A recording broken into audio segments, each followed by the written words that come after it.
밀양에 이제 독립운동가를 모신 길이 3개가 있어요. 지금 바로 앞에 나가시면 있는 길이 바로 석정로입니다. 그죠? 그리고 밀양 우체국에서 밀양 고등학교 앞에까지 길이 약산로예요. 그리고 그 약산로 중간에 가다 보면 그 파크랜드라고 하는 아주 큰 옷집인데 거기서 밀양시청으로 올라가는 길이 백민로입니다. 바로 이분들이 백민 황상규 선생님의 직계 이제 후예들입니다. 다시 말하면 황상규 선생님의 정외, 그러니까 따님의 따님이고요. 우리 김정은 씨가. 그래서 이제 직계 손녀, 정손녀 분들이 정손녀 손자인데 알고 보니까 손자는 제 제자더라고요. 제가 청도 중학교, 밀양 고등학교 있을 때 가르쳤던 제자고, 그 제자라는 사실은 며칠 전에 이렇게 연결된다는 걸 며칠 전에 알았고요. 우리 이제 김정은 씨가 작년에 연락을 한 거예요, 저한테. 왜냐하면 이종 사촌 언니랑 저랑 친구인 거예요. 이렇게 연결되다 보니까 어떻게 하다 보니까 김시학 선생님, 김시학 할머니의 이제 정손녀를 알게 됐는데, 제가 물어봤거든요. 교회 다닌다길래 할머니 교회 다닌 줄 알았냐고 물으니까 몰랐대요. 그리고 아버지도 교회로 인도하시려고 엄청 애를 쓰셔가지고 아버님께서 작년에 세례를 받으셨답니다. 밀양선교교회에서. 근데 그거를 이제 윗대에서 교회를 다녔을 거라는 걸 전혀 몰랐기 때문에 그걸 한 번도 말씀을 하시지 못하셨대요. 그리고 황상규가 자기 외정조부라는 걸, 정조 할아버지라는 걸 불과 3년 전에 알았답니다. 왜냐하면 이 황상규 선생이 누군가 하니까 바로 약산의 고모부예요. 그리고 약산 김원봉을 가르친 스승입니다. 무슨 소린가 하니까 김주익이라고 하는 약산 김원봉의 아버지가 통역관 출신이거든요. 그 집안 역관 집안이에요. 일본에 왔다 갔던 통역관인데 역관을 하면서 돈을 많이 벌었어요. 그리고 우리나라 민족교육을 해서 학교를 세워야 되겠다 해서 야학을 세웠는데, 그 학교에 가르치러 온 선생님 중에 너무 잘생기고 너무 똑똑한 황상규라는 청년이 하나 있는 거예요. 그 내가 딸이 있으면 사위를 삼고 싶은데 내 자식이 너무 어리니 할 수 없이 자기 여동생, 바로 그분이 김시학입니다. 그분을 부인으로 준 거죠. 자기 여동생을 준 겁니다. 그런데 그 학교에서 약산이 배웠기 때문에, 그리고 동화학교라고 하는 학교에서 교사를 하셨기 때문에 약산 김원봉은 자기 고모부이자 스승님한테 지금 했던 모든 독립운동의 기본 정신을 배웠어요. 우리가 너무나 잘 알고 있는 의열단이라고 하는 것도 약산 김원봉이 만든 단체가 아닙니다. 이분들의 할아버지 황상규 선생이 만든 거예요. 왜? 그때 이걸 만들 때에 모든 걸 다 만들어 놓고 우리가 별동대라고 하는 특별한 부대를 만들어서 이 일을 작탄투쟁을 해보자. 그런데 이걸 직접 폭탄을 들고 누가 뛰어가서 할 수 있겠노? 라고 했을 때 밀양 분들이 그 일은 글마가 제일 잘 어울린다. 약산 김원봉이 제일 낫다. 단체를 만들기 위해서 모든 조직에 대한 안배를 해놓고 약산 김원봉한테 전보를 치는 겁니다. 남경에 있는 금능대학에서 영문학을 공부하고 있는 약산한테 지금 네 만주에 올라온나. 그래서 올라오는 길에 3.1운동 일어났다는 소식을 들어요. 그리고 만주까지 가서 고모부한테 무슨 일입니까? 물어보니까 야, 이런 단체를 만들려고 하는데 요 밑에 신흥무관학교라고 하는 학교가 고산자에도 3개월짜리 특별 과정이 가 있으니까 네가 그곳에 가서 훈련 받으면서 괜찮은 사람들이 있으면 그 사람들을 데리고 온나. 그래서 그 사람들이 힘을 합쳐서 단체를 만들어 보자. 그래서 약산이 주황이라고 불리는 중국 사람 폭탄 기술자와 함께 고산자에 있는 신흥무관학교에 가요. 신흥무관학교 졸업생 명단에 여러분 잘 아는 약산 김원봉이 있어요. 그리고 보는 거예요. 거기 가보니까 3.1 만세운동을 일으켰던 석정 윤세주도 있고, 그리고 김상윤이라고 하는 내나 이 근처에서 학교를 다녔던 한봉근, 한봉인 등의 밀양 사람들이 다수가 와 있는 겁니다. 그리고 그 사람들이 졸업과 동시에 길림성으로 가서 만든 단체가 바로 의열단입니다. 의열단 만들 때 가장 오랜 시간이 걸렸던 이유 중 하나가 바로 이것을 만든 사람이 백민 황상규이다 보니까 황상규가 단장을 했으면 좋겠어요. 그런데 그때 황상규 선생은 30살이에요. 그러다 보니까 내가 나이도 많고 하니까 나는 할 수가 없다 해서 뒷전에 물러나면서 그 단장을 뽑는데 하루를 넘겨서 11월 9일 날 만났다가 10일 날 새벽에 의열단이라는 게 만들어지고 약산 김원봉이 단장이 된 거예요. 그러다 보니까 약산한테 모든 사상적인 영향을 준 게 백민 황상규입니다. 그런데 이분은 예, 독립장을 받으셨지만 황상규 얘기가 나오면 약산이 딸려 나와야 되고 약산 얘기가 나오면 황상규 생 얘기가 나와야 되다 보니까 황상규 이꼴 김원봉이 되는 거죠. 그래서 후손인데도 불구하고 할아버지에 대한 얘기를 불과 3년 전에 처음 들은 거죠. 왜?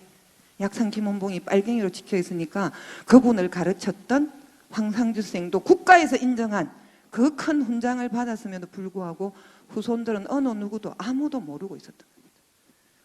지금 약산 김원봉 여동생이 2019년 초에 돌아가셨어요. 근데 그 할머니를 제가 98년에 처음 뵀어요.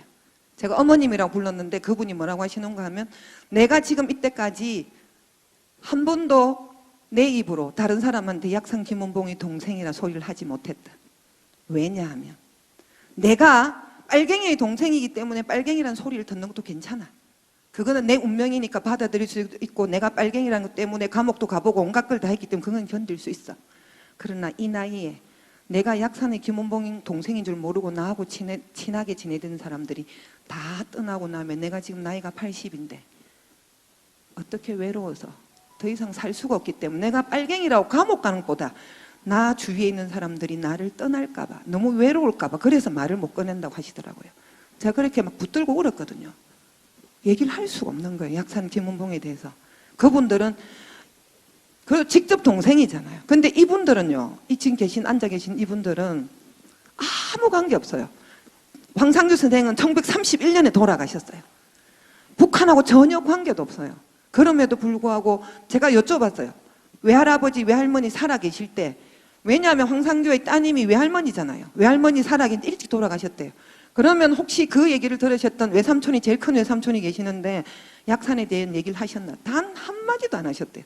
아까 정섭이 얘기 잠깐 들어보니까 엄마가 돌아가시기 직전에 저기 너그 외할아버지 흉상 있다. 그 한마디가 다였대요. 독립운동 기념관이 우리 밀양의 독립운동 기념관이 2008년에 세워졌어요. 불과 지금으로부터 15년 전에 세워졌는데 그곳에 자기 외할아버지가 있는데도 불구하고 자기 아들한테 얘기를 못한 거예요. 돌아가시기 직전에 저도 지금 막 눈물이 나려고 한다. 이 아들한테 딸 셋 밑에 아들 하나 놓은 이 아들한테 너 그 외할아버지 흉상이 저기 있어. 그런데 야는 누군지 모르기 때문에 제대로 듣지도 않았대요. 이게 다예요. 우리가 독립운동과 후손을 어떻게 대접해왔는지를 생각하면 진짜 우리가 많은 생각들을 해봐야 되는데 저는 밀양교회를 공부를 하면서 밀양교회가 이런 큰 역사를 가지고 있으면서 너무 조용하다 지역에서. 왜냐하면 우리가 알고 있는 그 우당 이회영이라고 하는 분이 계셔요. 우리 국사책에도 나와요. 우리가 흔히 얘기할 때 노블레스 오블리주 가진 자의 도덕적 의무 얘기하면 첫 번째로 손꼽는 사람이 우당 이회영인데 이회영 이 지사님이 받은 훈장이 독립장이에요.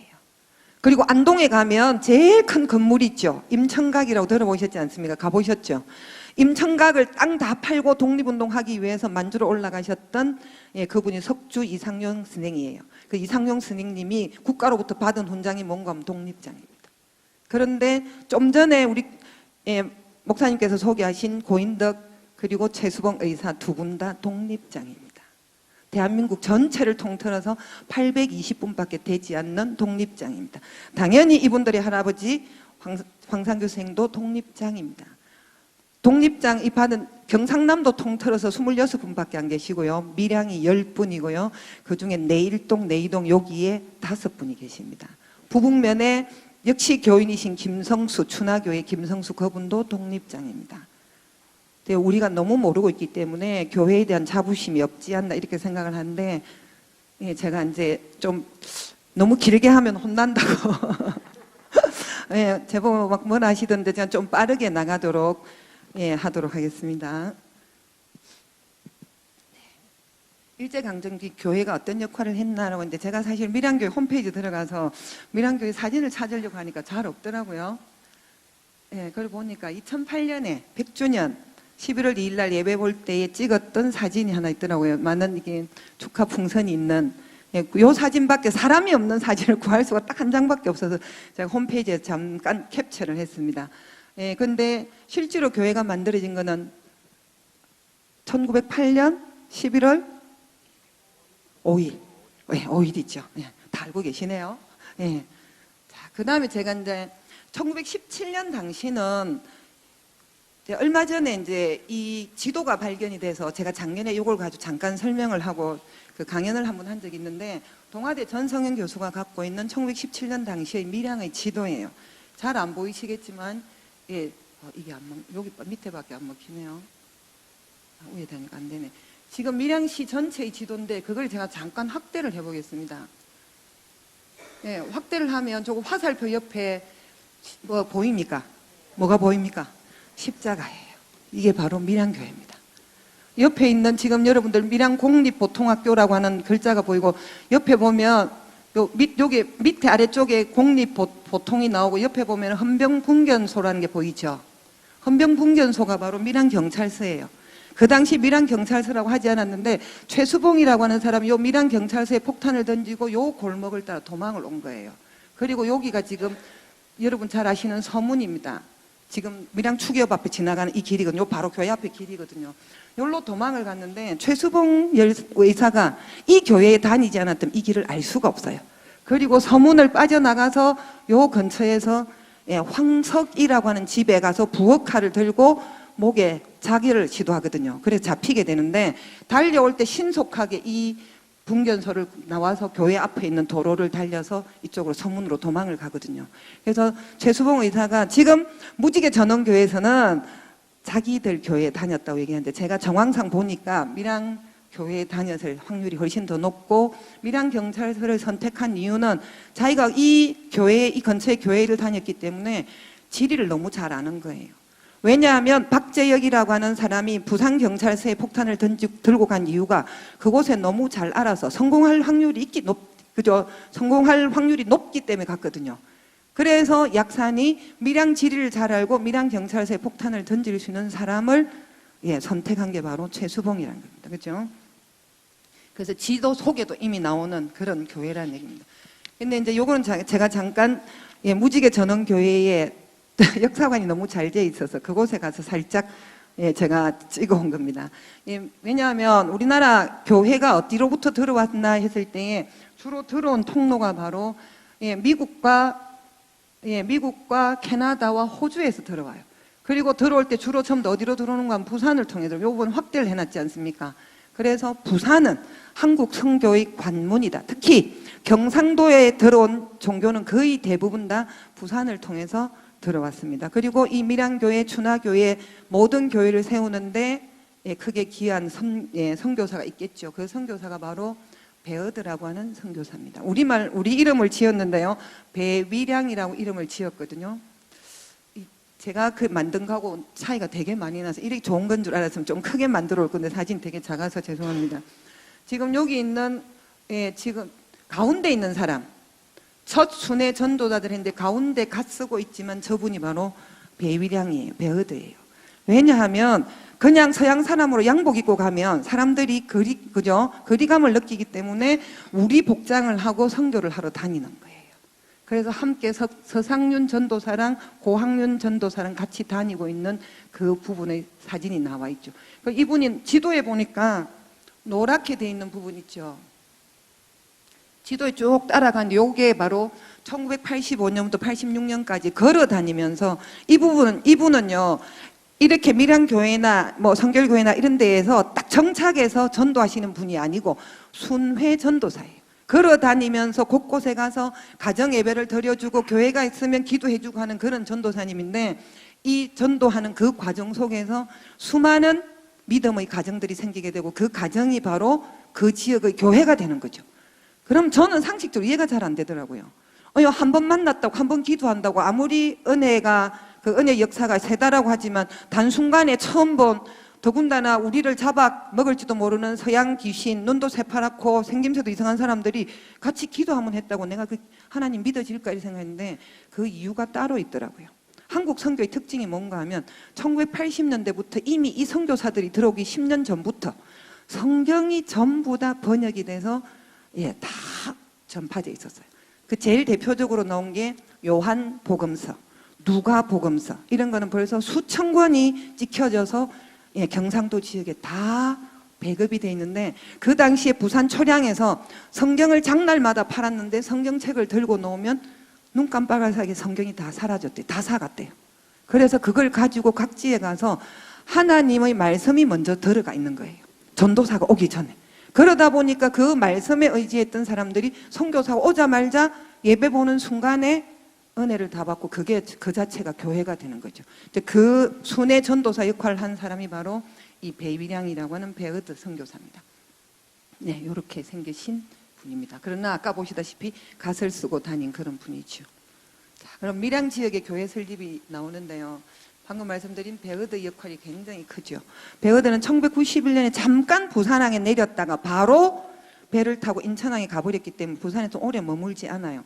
그 당시에 이 콜레라가 되게 많아가지고 육지로 올라간다는 꿈을 못 꿨답니다. 그래서 주로 배로 이동했는데 그로부터 2년 뒤에 1893년에 들어와가지고 순회 전도를 하면서 유천에 1박을 하면서 이제 경상도에 처음으로 발을 디디기 시작한 겁니다. 이분이 순회 전도를 했는데 1890년 보고서에 보면 자기가 그렇게 해놨어요. 279일간 그 경상도 주위를 8바퀴를 돌았대요. 예, 하루에 걸은 거리가 뭐 이렇게 얘기하는데 이분이 한 달 걸은 거리가 자기들 거리로는 1200마일을 걸었답니다. 잠시도 쉬지 않고 예배 한 곳 봐주고 또 걸어가서 잠자는 시간 외에는 걸어다니면서 선교 사업을 했기 때문에 많은 지역에 교회가 들어설 수 있었다라고 얘기를 하고요. 그 선교 중에 최초로 만들어진 밀양의 교회는 춘화교회다 이렇게 알려져 있습니다. 많은 분들 중에 이제 특히 마산교회, 즉 무지개 전원교회도 똑같은 1897년이라고 얘기하는데 여러 정황으로 봤을 때 무지개 전원교회는 이 교회랑 똑같은 시기인 1908년에 지금 세워진 걸로 거의 보여지고 있고요. 춘화교회가 제일 먼저 설립되는데 춘화교회에 설립할 수 있었던 계기도 역시 여자 집사님입니다. 최경수라고 한 여자 집사님이 그 청도에서 베어드 선교사를 만나고 믿게 된 분이 자기 친구가 여기 있는 김희복이라는 분이에요. 그래서 내가 하나님의 은사를 받았는데 너희들 집에 가서 예배를 보고 싶다 이렇게 얘기를 했는데 그래서 집에서 예배를 보는데 은혜를 부인이 받은 거예요. 최경수 집사님이 받고 자기 집을 내줍니다. 자기 집이 충기와 화산리 중간에 있기 때문에 우리 부북 사람은 다 알아요. 충기 플러스 화산리 합쳐서 춘활이라고 하는데 그 중간에 있는 자기 집을 내주면서 춘화교회가 처음으로 생겨지게 된 건데요. 이 집사님은 자기 자녀 7사람을 전부 다 교인으로 길러냅니다. 그리고 네 번째 아들 김응진이라고 하는 분이 밀양 최초의 장로님이 되시거든요. 그리고 장로님으로 끝나지 않고 이분은 목사님이 되십니다. 그래서 박선경이라고 하는 계명대 교수님이 김응진 목사에 대한 논문을 쓰기도 했습니다. 그래서 밀양의 어떤 그 교회의 역할로서는 춘화교회가 가장 큰 역할을 했다. 놀라운 것은 대구에 있는 제일교회가 제일 영남 지방에서 교세가 제일 크다라고 했는데 그 교회가 장로님을 처음 세운 게 1907년이에요. 그보다 더 먼저 춘화교회에서 장로를 세울 만큼 열성적인 그런 곳이었다. 그리고 이곳에는 남자 학생들을 위해서 경신학교, 여자를 위해서 일신학교라는 걸 세워서 1920년까지 이 두 학교가 존재를 했고 그 학교 학생들이 춘화교회에 만세운동 때 태극기를 인쇄를 하고 그 학교 등사기로 태극기를 독립선언서를 만들었다라고 합니다. 그런데 지금 밀양교회는 아까 말씀드린 것처럼 이 춘화교회에 예배 보러 가던 고삼종이라고 하는 분, 마지막에 제가 보니 직급은 집사님인 것 같더라고요. 장로를 아무리 주려고 해도 거절을 하셨어요. 왜냐하면 내가 나라를 위해서 일을 하는데 장로의 직분을 갖고 있다가 이 일을 하다 들키면 교회가 다칠 수 있기 때문에 이분이 거절을 하셨더라고요. 제가 보니까요. 그래서 끝까지 이제 집사님으로 계신 것 같은데 그분이 춘화교회를 다니시면서 야, 우리도 우리 지역에도 교회를 하나 세워야 되겠다 해서 지금 요 옆에 땅입니다. 아까 우리 나왔던 십자가 있는 그 자리에 자기의 가지고 있던 터를 내줍니다. 근데 어떤 책에는 집터라고 되고 살고 있던 집을 내줬다는데 집은 아닌 것 같고요. 왜냐하면 고인정 열사가 태어난 게 파크랜드 바로 위에 집이거든요. 그 번지가 나와 있기 때문에 아닌 것 같고 자기가 가지고 있는 집터를 내주시면서 교회를 만드는데 읍내에서는 첫 번째고 밀양 관내 전체에서는 10번째 교회가 바로 이 밀양교회입니다. 아까 베어드가 우리나라 교육을 위해서 굉장히 애쓰게 되는데 이제 우리 목사님 말씀에 최수봉이라고 하는 분이 숭실대학을 갔다 했잖아요. 숭실대학이 지어졌을 때의 그 모습입니다. 이제 이렇게 2층으로 지어진 이걸 누가 지었는가 하니까 예, 97년에 예, 준하교회가 세워질 그 당시에 베어드라고 하는 사람이 이 숭실학교를 지어주는데요. 만약에 예를 들어서 밀양에 있던 최수봉 열사가 그 숭실대학에 공부하러 갔다. 지금으로 치면 밀양에 있는 아가 공부 잘해서 하버드 대학 갔다. 이 정도로 생각하시면 됩니다. 그만큼 가기 어려운 곳이에요. 대학이에요. 예, 그 대학을 간 거죠. 굉장한 어마어마합니다. 그죠? 그러나 공부를 해보니까 필요가 없는 거예요. 3학년까지 다녔는데 내가 이거 다니면 뭔가 나와서 뭘 일을 할 수 있을 거라 생각했는데 결국은 조국이 독립을 하지 않으면 아무것도 할 수 없다고 생각했기 때문에 중도에 그만두고 우편 배달부도 했다가 광산에서 노동도 했다가 결국은 아무것도 안 되겠다. 그래서 조국의 광복을 위해서 뭔가를 해야 되겠다 해서 다시 고향으로 내려와서 1918년에 서당에 선생님, 그죠? 서당 선생님을 하고 있다가 고인덕 열사로부터 폭탄을 넘겨받고 밀양경찰서에 폭탄을 던지게 되는 거예요. 이제 그 과정들이 뒤에 다시 설명을 좀 드리겠고요. 내부는 바로 이렇게 돼 있습니다. 이게 숭실학교고요. 춘하교회는 제가 춘하교회 홈페이지 가서 지금 현재 사진만 제가 가지고 왔습니다. 담임 목사님이 아들내미가 작년에 담임을 했거든요. 그래서 작년에 춘하교회가 이때쯤 굉장히 고생을 했습니다. 마음고생 아시죠? 산불 나가지고 그 지역 주민들이 전부 다 이 교회를 다 차지하고 있었던 거예요. 아도 이제 학교를 안 오고 해서 왜 이러는 거 했더니 지팡도 다 내줬대요. 주민들이 다 와가지고. 네. 자, 밀양교회에 대한 얘기 언제 다 아시죠? 언제 설립됐습니까? 예, 1908년 11월 5일 날요. 누가? 예, 고삼종 집사님이 그죠? 예. 어떻게 자기 사재를 털어서 했습니다. 너무 놀라운 것은요. 교회 터만 내놓은 게 아니에요. 그리고 인부들 다 임금 줘야 되잖아요. 그리고 그게 이 교회를 지을 때 수많은 기둥을 세우고 나면 나무가 들어가야 되잖아요. 그걸 몽땅 다 자기 선산에서 나무를 직접 베어다 갖다 주셨답니다. 그래서 그분 돈으로 교회를 지을 수 있었던 거죠. 예. 그리고 놀라운 것은 저 깜짝 놀란 게요. 이 밀양교회가 당회가 1915년에 당회가 결성이 됐는데 당회 결성되기 전에 영남 지방, 경상도, 경상남북도 전부 통틀어서 노회를 경상노회를 여는데 1912년에 3회 노회를 이 교회에서 했더라고요. 네, 그래서 와 얼마나 이 교회가 교세가 확장이 되고 교인들이 열렬히 이제 이런 일을 잘했으면 세워진 지 4년 만에 경상노회를 열 수 있는 그런 단계가 됐구나라는 걸 알게 됐습니다. 자, 그럼 밀양교회에서 한 독립운동이 뭐 있을까? 예, 제가 차례를 좀 설명드리려고 하는데 3.13 만세운동 때 태극기 만든 것, 그리고 최수봉 고인덕 열사의 열투쟁, 그리고 고삼종 집사님이 제일 공을 들였던 게 뭔가 하니까 유아교육이었어요. 그리고 여성교육이었습니다. 저 깜짝 놀란 게요.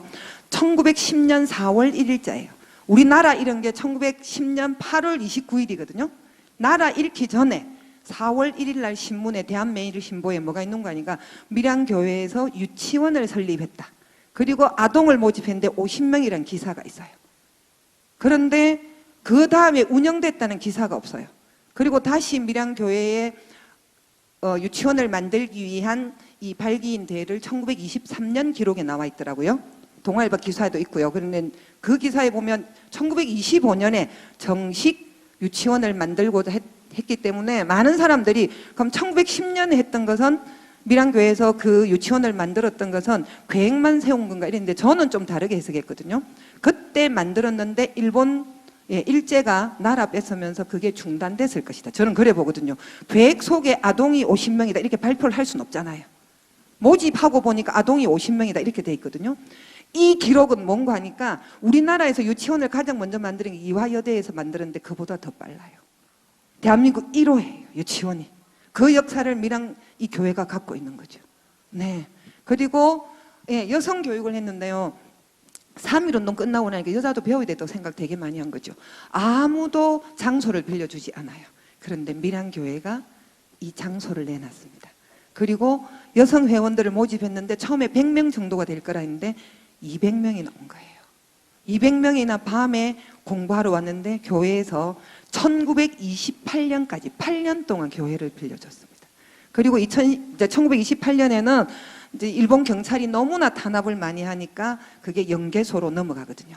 그러나 그 이전까지 8년 동안 이 밀양 지역의 여성 교육을 책임졌던 곳도 바로 이 밀양교회예요.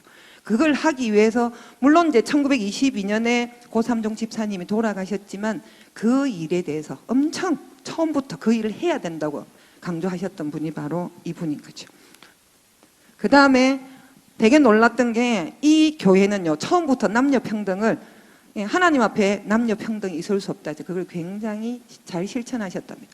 토론회 수업을 하고, 토론회 이런 것도 굉장히 많이 하고, 우리 아까 뭐 강연회도 했다는데 토론회도 많았어요. 그런데 반드시 토론하는데 발표자가 남성만 한 적이 단 한 번도 없어요. 항상 3대 3으로 남자 셋, 여자 셋에서 함께 토론할 수 있도록 남녀 평등을 제일 먼저 실천한 교회가 밀양교회다, 이렇게 얘기를 하고 있습니다. 그 다음에요, 요거는 이제 제가 밀양 그 외에 김성수, 박차정은 동네 성결교회 출신이에요. 그런데 시댁이 밀양이잖아요. 옛날에 우리 여자들 결혼하면 본적이 시댁으로 바뀌잖아요. 그래서 제가 왜 여기다 넣어놨는가 하면 박차정 여사의 조카분 박의영 목사님께서 얼마 전에 돌아가셨는데 그분이 살아계실 때 밀양에 자주 오셨거든요. 그러면서 고모님이 박차정 여사라서 좋았겠어 이렇게 얘기하면, 좋길 뭘 좋아, 몸소리 난다, 몸소리 나. 내가 대학 갈 때도 그 학비 북한에서 온 거 아니냐고 얼마나 괴롭혔는데 라고 얘기하면서 고모님에 대한 원망이 굉장하시더라고요. 그렇게 하시면서 제발 우리 고모지만 부산시로 주소가 돼 있지만 밀양 너가 좀 가져가라. 왜? 우리 고모 시댁이 밀양 아이가 본적지가 우리 고모는 본적이 밀양이다. 밀양 사람으로 좀 데려갔으면 좋겠다, 이렇게 얘기하시는 거예요. 얼마나 고통을 당했으면 그분이, 고모가 이분도 독립장을 받으셨어요.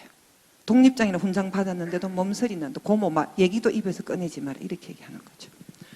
이분 묘소가 밀양에 있기 때문에 제가 좀 이따 보여드리겠습니다. 교회 고삼종 목사님이 저한테는 이 수업을 준비하면서 가장 많이 은혜로웠던 사람이 이 고삼종 집사님이세요. 제가 목사님이라 했기 때문에 우리 목사님이 그렇게 소개하셨다가 이제 곤란이 처해지셨다고 하는데, 저는 목사님으로 들었어요. 왜냐하면 제 주위의 어르신들은 전부 다 고삼종 집사님을 목사님으로 알고 계신 거예요. 왜냐하면 교회에서 그만큼 많은 일을 해서 어르신들은 다 그렇게 기억하시는가 봐요. 그래서 최수봉 의사 그 뒤에 기적배도 보면 고삼종 목사님이 추천해줘서 숭실학교 갔다고 그렇게 목사님으로 기록돼 있거든요. 그 제가 문서로 보니까 목사님이란 기록은 없는데 우리 어르신들은 다 목사님으로 알고 계실 정도로 교회 일을 많이 하셨던 분인데, 아까 말씀드린 것처럼 유치원 설립하려고 하는 그런 의지를 보이셨고요. 장로 취임 안 하셨습니다. 전부 다 얘기했는데 거절하셨습니다. 교회에 누가 될 수 있기 때문에 나는 뒤에서 봉사만 하겠다고 얘기를 하셨거든요. 그리고 3.1운동이 어쩌면 드러나지 않는 후원자일 수도 있다. 왜냐하면 수많은 천과 이 색칠할 수 있는 물감이 필요해요. 그걸 윤세주 집에서 했다라고 하는데, 우리 3.1 만세운동 때 3월 13일만 이용된 태극기가 적어도 1000장 이상이에요. 그리고 계속 이어서 8번이나 밀양은 약 5만 명 가까이가 참여하게 되는데, 그들이 들었던 태극기나 이런 부분에 대해서 재력 있는 사람이 도와주지 않으면 절대로 안 되거든요. 그걸 윤세주 집 혼자 했다라고는 할 수가 없기 때문에 이 집에서도 엄청난 재력이 나왔을 거다. 제가 제 혼자 추측하는 거예요. 그렇지 않고는 밀양에서 이만한 큰 만세운동이 일어날 수가 없거든요. 그 다음에 3.1운동 이후에도 여자들이 이 학교 그냥 여기 와서 교육을 할 때에도 교재나 이런 부분들을 후원을 하셨을 거다. 이런 일을 충분히 하셨을 거란 얘기고요.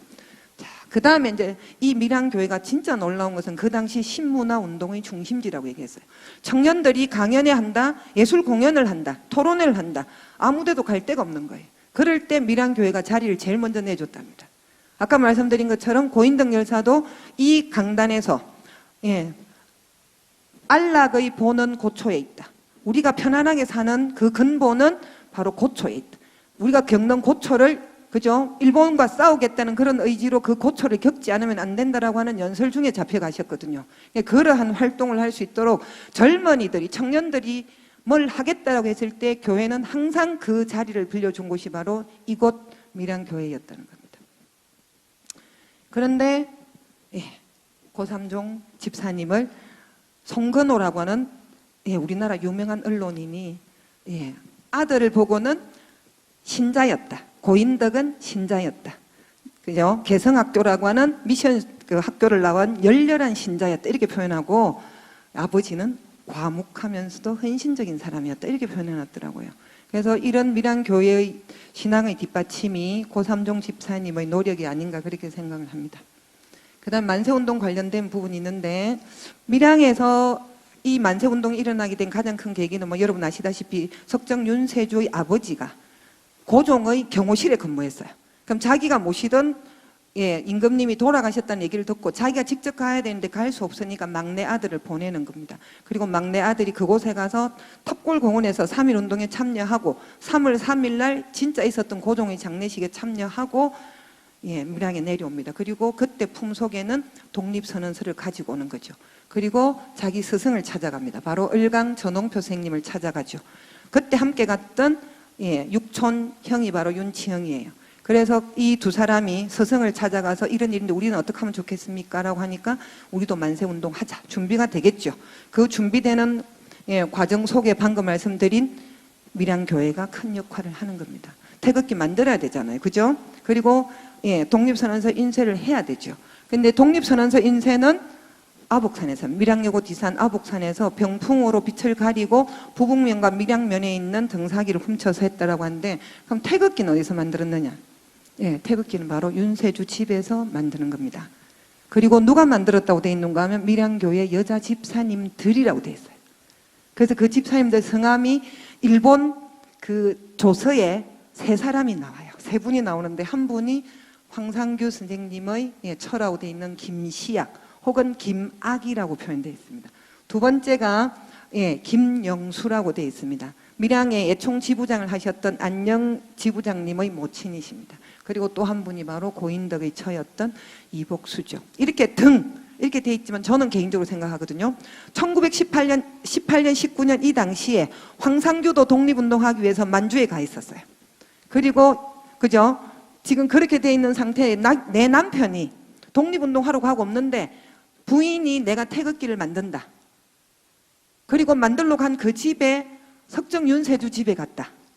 그러면 윤세주라고 하는 그 부인도 기독교인일 확률이 있다는 겁니다. 교회 다니지 않는, 그것도 1918년에 장령에서 갓 시집온 색시한테 야, 너 그 집에 태극기 만들러 갈게 해가 쉽게 말할 수 없었을 거예요.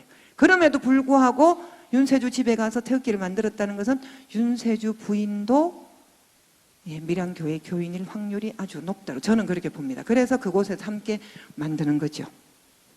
그 다음에 일본 놈들이 적어놓은 헌병대 조사 기록표에 보면요, 그 3.13 밀양면 만세운동을 어떻게 표현해놨는가 하면 기독교인들과 일반인들이 일으킨, 이렇게 돼 있거든요. 기독교인을 일반인들과 이렇게 구분해놨잖아요. 그리고 기독교인이라는 것을 먼저 썼다는 말은 이 만세운동에는 조직적인 밀양교회라고 하는 단체가 기독교인들이 핵심에 있었기 때문에 일본의 조서 내용에도 기독교인과 일반인이 참여라는 표현을 썼다는 거죠. 어째 보면 영남지방 경상남북도를 통틀어서 제일 먼저 일어난 만세운동의 주역이 밀양교회라는 겁니다. 밀양교회가 없었으면 그게 불가능했다는 거죠. 저는 이거 하나만으로도 이 교회는 충분히 그 역사적 가치를 다 하고 있다고 생각하거든요. 그리고 이와 관련된 부분을 저는 무지개 전원교회에서 가서 봤지만 밀양교회는 정말 역사관이 필요하고 이분들을 기리는 기념관이 필요하다. 그리고 요 앞에 의열기념관에 어제도 제가 가보니까 토요일인데 제가 잠시 들렀거든요. 기사를 하나 확인하기 위해서. 제가 몇 번째예요 물어보니까 제가 59번째 그날 하루 왔더라고요. 얼마나 많은 사람이 오는지 모릅니다. 지금 여기 있는 의열체험관, 의열기념관에 1년에 5만 명 정도 와요. 5만 명이면 밀양 시민의 절반이잖아요. 그분들이 저것만 돌아보고 가잖아요. 그분들 일로 모셔와야죠. 이곳에 이런 역사가 있다는 걸 이것도 보여드려야 되는 겁니다. 네, 저는 지금 요새는 잘 못 가는데 제가 최수봉 의사를 그 생가를 가게 되면 반드시 무지개 전원교회 가서 그 역사 박물관을 보여드립니다. 그래서 지금 이 교회는요, 그러한 역사는 아마 대한민국에서 최고의 역사를 가진 곳이 바로 이 밀양교회일 수도 있다는 얘기입니다. 자, 이제 최수봉 의사에 대해서는 그냥 좀 빠르게 하고 가겠습니다. 마산리에서 태어나셨고요. 밀양공립보통학교, 사립동아학교, 명정학교에서 수학했다 했는데, 명정학교는 어디 있는 학교인가 하니까 범어사 안에 있는 학교예요. 그래서 이제 교인인데 왜 저기 갔지 이렇게 생각하시는데 저는 거꾸로 제가 교사이기 때문에 이분은 너무 배우고 싶은 거예요. 누군가가 배울 수 있는 기회를 준다면 거긴 다 가는 겁니다. 왜? 집이 너무 가난했거든요. 배울 수 있는 돈을 내고 갈 수 있는 상황이 전혀 안 됐어요. 전부 다 남들의 도움을 받고 가는데 명정학교도 마찬가지로 다른 분의 도움으로 범어사에 가서 잠시 공부를 합니다. 그리고 평양의 숭실학교에 입학을 하는데 문제는 사립동아학교가 없어진 게 1912년이고요. 명정학교 간 것도 1912년 잠시고 13년에 와서 숭실학교에 입학하는데 요 입학하기 전 1914년, 13년 밀양교회 다녔다는 기록이 나와 있습니다. 그걸 제가 좀 이따 보여드리겠습니다. 그리고 그 아까 말씀드린 것처럼 절대로 나라 없이는 아무것도 안 되겠다. 고향에 돌아와서 한문서당을 열은 거죠. 그리고 만세운동에 적극 참여했다라고 하는 분도 있고 아니다라고 하는 분이 있어요. 1919년 3월 1일 날 만세운동 일날 때 밀양교회가 중심이 되어서 이 주변에 있는 사람들이 만세운동을 일으켰을 때 최수봉이 적극 동참했을까? 김영봉 교수님 같은 경우에는 집이 많이 떨어졌기 때문에 절대로 불가능하다라고 하는데 저 같은 경우 이번에 찾아보니까 1913년부터 이렇게 이 교회를 다녔고 이 교회 추천으로 숭실학교를 갔고 그리고 1918년에 되돌아왔건 와가지고 신앙생활을 했다면 이곳에서 했을 것이기 때문에 충분히 적극적으로 참여했을 가능성이 있다라고 보는 거예요, 저는. 그래서 누가 뭐 해석하기 나름인데 어쨌든 그렇게 보여지고요. 그리고 난 다음에 1920년에 우리 어열단 제1차 사건이 밀양폭탄 사건이거든요. 아무도 이걸 잘 몰라요. 밀양에 폭탄을 가지고 들어왔는데 상설시장 앞에 김병환 선생님 쌀가게에다가 폭탄을 3개나 숨겨놓고 진영의 강상진이라고 하는 사람 집에 폭탄 13개를 숨겨놓고 총이 5자루가 총알이 100알이 들어오거든요. 그래서 한꺼번에 밀양에 지금 다 갖다 놓고 나를 딱 잡아서 총독부나 동양척식회사는 모든 일제의 통치기관을 한순간에 한날 한시에 폭파하려고 해서 폭탄이 다 들어와 있었는데 누군가가 밀고를 해요. 밀고자가 드러나 있긴 하지만 제가 말씀드리긴 좀 곤란하고요. 밀고를 하는 바람에 그 밀양에 있는 폭탄, 진영에 있는 폭탄이 빼앗기게 됩니다. 그리고 6개월 뒤에 이게 신문에 드러나면서 일본인들이 붙였던 그 사건의 이름이 밀양 폭탄 사건이에요. 그 밀양 폭탄 사건 일어나서 의열단원들이 한 30명이 거의 다 들어와요. 그 다 잡히게 되죠. 잡힌 사람이 황상규 선생, 윤세주 처음 다 잡혀요. 그때 잡히지 않은 사람이 이종암 그리고 상남 기산리 출신인 김상윤 선생이 안 잡혀요. 그 두 분이 김상윤 선생의 외갓집이 초동이에요. 그럼 초동으로 도망가기 위해서 마산리를 거쳐서 산을 넘어가려고 마산리에서 만난 사람이 최수봉이에요. 그래서 의열단에 가입을 시키는 거죠. 그리고 밀양교회의 고인덕이라고 하는 자기들끼리 잘 알잖아요. 그분이 폭탄 제조하는 기술과 기계를 갖고 있다라고 얘기하는 거예요. 그래서 만나서 폭탄을 만들어서 전해받아서 네가 밀양경찰서를 폭파해줬으면 좋겠다. 이렇게 하는 거죠. 그렇게 해서 1920년 12월 27일 날 폭탄이 투척이 돼요. 그리고 다음 해에 7월 8일 날 사형을 당하게 됩니다. 그런데 얼마나 고통스러운가 하면 계속 이상한 이름을 대요. 이원경이를 만났다. 폭탄은 송혜교 집에 숨겨놨다. 이렇게 얘기하는데 그걸 볼 때는 최수봉이 고인덕 열사를 보호해 주려고 계속 거짓말을 한 거예요. 이름에도 없는 우리가 알지 못하는 그 이름들을 계속 대는 거죠. 봉천에서 만난 친구가 있는데 가가 전해주더라. 가 이름은 이원경이다. 이원경 아무리 찾아도 없어요. 다음에 막 때리면서 또 누구냐고 물으면 송혜교 집에 숨겨놨다. 송혜교 누군지 찾아도 없어요. 이제 그런 식이 되는 거죠. 그런데 고인덕 열사는 이렇게 폭탄을 만들어준 죄로 잡혀간 게 아니에요. 아까 얘기했다시피 강연을 하다가 잡혀갔는데 그 뒤에 최수봉 의사와 관계된 사람을 뒤에 잡아가다 보니까 나중에 드러난 거예요. 그래서 3년형을 받게 되는데 사실 최수봉 의사는 그것 때문에 이 밀양경찰에서 폭탄 던진 것 때문에 사형 선고를 받지 않습니까? 첫 번째 폭탄 던졌는데 남경호 순사부장의 팔에 부딪혀서 설떨어졌어요. 폭파도 안 됐어요. 왜냐하면 옛날의 이 폭탄이라는 게 안전핀을 뽑고 아주 세게 때려야 그 충격에 의해서 폭파하는 거죠. 그러니까 그 사이 안에 지금처럼 화약 이런 것보다는 화약이 너무 귀하기 때문에 화약은 아주 적게 들고요. 철사라든지 못이라든지 유리 쪼가리 이런 걸 넣어가 이게 튕겨가서 사람 몸에 맞아서 살상을 하는 정도예요. 폭탄 수준이 굉장히 낮은 거죠. 첫 번째 던져 불발이 됐어요. 두 번째 이제 사람들이 폭탄이다라고 19명의 서원들이 막 뛰쳐나오니까 문 앞에 던져요. 문 앞에 던진 폭탄은 요만해요. 그거는 내가 잡히는 걸 막기 위해서 내 발 밑에 떨어뜨려서 자결용이거든요. 그런데 그걸 던져 놓으니까 위력이 너무 작으니까 옆에 있는 나무 상자 기퉁이가 요만히 떨어진 거예요. 근데 이 사람의 제목은 뭐 폭발물 취재에 관한 거, 그 다음에 물손 송괴죄 해야 되는데, 송괴는 기껏해야 상자 기퉁이밖에 안 깨진 거죠. 그래서 잡혀가지고 첫 번째 무기징역을 받아요. 항소를 해요. 그러니까 이번엔 사형이 내려요. 항소를 누가 하는가 하면, 보통 항소는 야 이거 상자 하나 깨진데 너무 심하지 않나? 라고 얘기하면서 무기징역 받은 피고가 해야 되잖아요. 그런데 항소를 검사가 합니다. 검사가. 의열단이라고 하는 이 무자비한 폭도들인데 아무리 상자 하나 깨졌지만 왜 무기징역밖에 주지 않노 해가 검사가 항소를 해요. 그리고 사형을 받습니다. 그러니까 이번에는 사형이 너무 심하다 해서 피고가 상고를 했는데 상고가 기각이 돼요. 그리고 사형을 받습니다. 의열단과 관련된 모든 이 취재 과정을 보면요, 전부 다 사형 아닌 무기징역이에요. 징역이 없어요. 징역은 몇 년 있는 이게 없어요. 무기징역 아니면 다 사형이에요.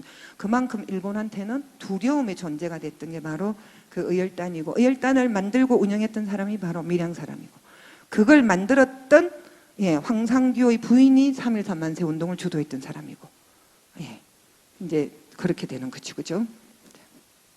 그 다음에 최수봉 관련 기사가 있어요. 제가 빨간 걸로 딱 표시해놨는데 이게 좀 최수봉이 관련된 건데, 지금 여기 보면 그죠, 폭발물 뭐 취재해가지고 부산법원 그게 나오는데, 이 부산지방법원에 갔다 피고는 밀양사립동화학교, 그죠? 동화에 수학하고 범어사 명정학교에도 수학을 하고, 그죠? 그러다가 7, 8년 전부터 야소교를 믿고 밀양 읍내에 있는 교회를 출입하였는데 이렇게 돼 있잖아요. 이 교회잖아요.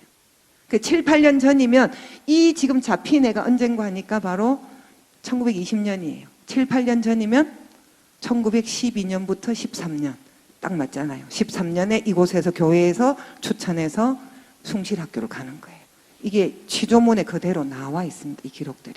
그리고 항상 가슴 속에 독립운동 한번 하겠다는 생각을 갖고 있었는데 쭉 나와요. 그리고 폭탄을 던지고 요 끝에 보면 뭐 나오는데, 자기가 이제 황석이라는 사람 집에 가서 식칼을 가지고 목을 끄었다는 얘기가 나와요.